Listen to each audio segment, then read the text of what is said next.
नमस्कार छात्रों, हिंदी सुलभ भारती 8वीं कक्षा के पाठ्यक्रम में से श्रीमान रमेश दत्त शर्मा जी की गज़ल ज़रा प्यार से बोलना सीख लीजिए, इस गज़ल का आज हम अध्ययन करेंगे।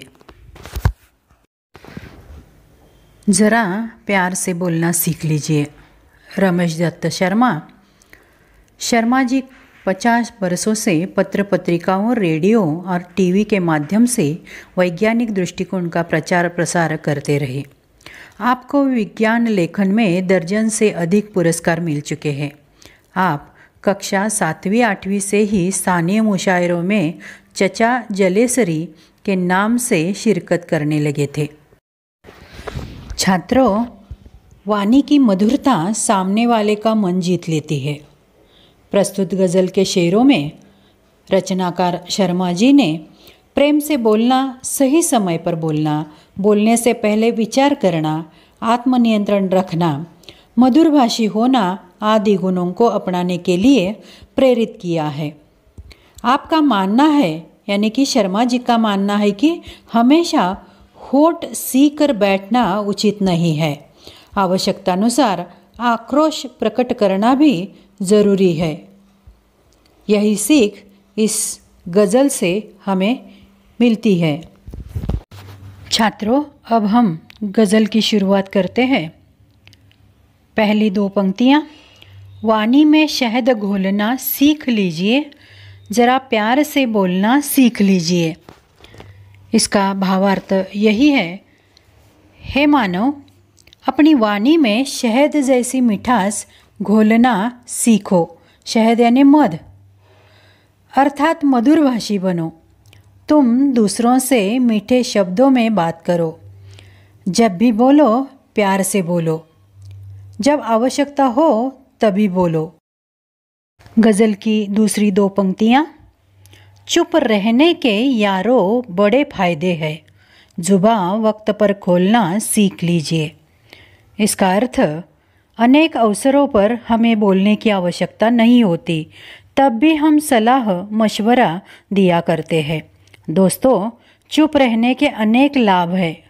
ऊर्जा भी बचती है, समय भी बचता है। उस ऊर्जा और समय को किसी सकारात्मक कार्य में लगाया जा सकता है। गज़ल की तीसरी 2 पंक्तियाँ। कुछ कहने से पहले ज़रा सोचिए, ख्यालों को खुद तौलना सीख लीजिए। ख्याल यानी विचार, तौलना यानी मापना। किसी को कुछ कहने से पहले अपनी बात पर विचार करना और फिर बोलना सीखो। बोलने से पहले अपने शब्दों को तौलने की आदत बनाओ। ऐसा न हो कि आपकी बातें सामने वाले को दुख पहुंचाए और वह दुखी हो जाए। गज़ल की चौथी 2 पंक्तियाँ।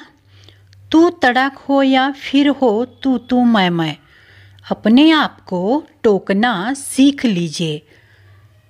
इसका अर्थ, कभी कभी तलवार से हुआ घाव देर सवेर भर ही जाता है, किंतु कटुवाणी से हुआ घाव कभी नहीं भरता।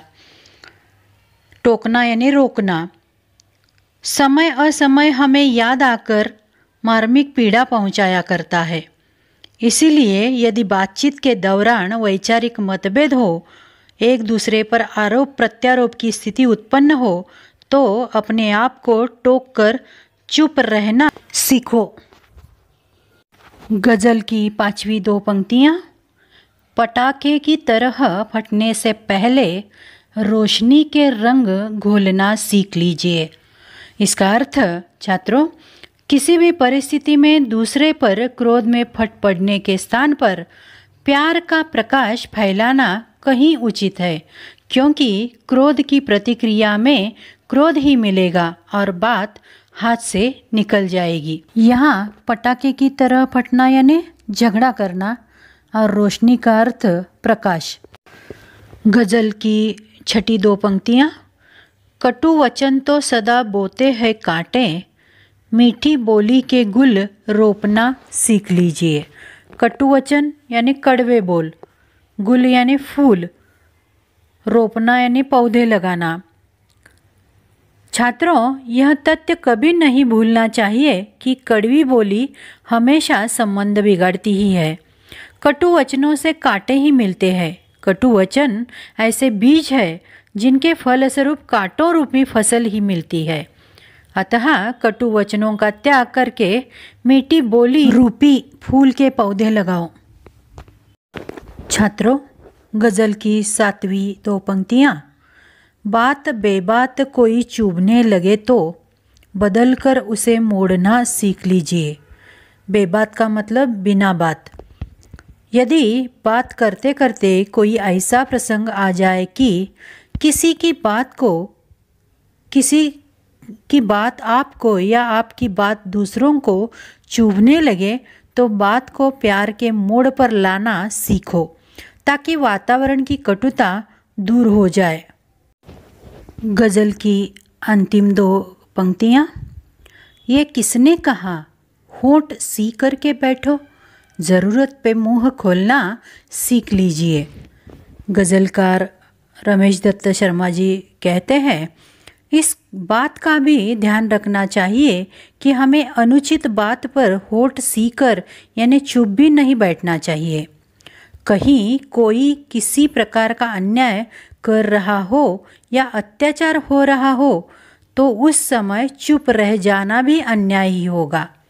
हमें ऐसी परिस्थिति में डटकर जोरदार शब्दों में उसका विरोध करना चाहिए। इस प्रकार प्रस्तुत गज़ल में गज़लकार रमेश दत्त शर्मा दूसरों के प्रति व्यवहार के बारे में प्रेरणा दे रहे हैं। उनका मानना है कि हमें प्यार के साथ मधुर वचन बोलना, आवश्यकता के समय अवश्य बोलना, कुछ भी कहने से पहले अपनी बात पर विचार करना आदि गुणों को सीखना चाहिए।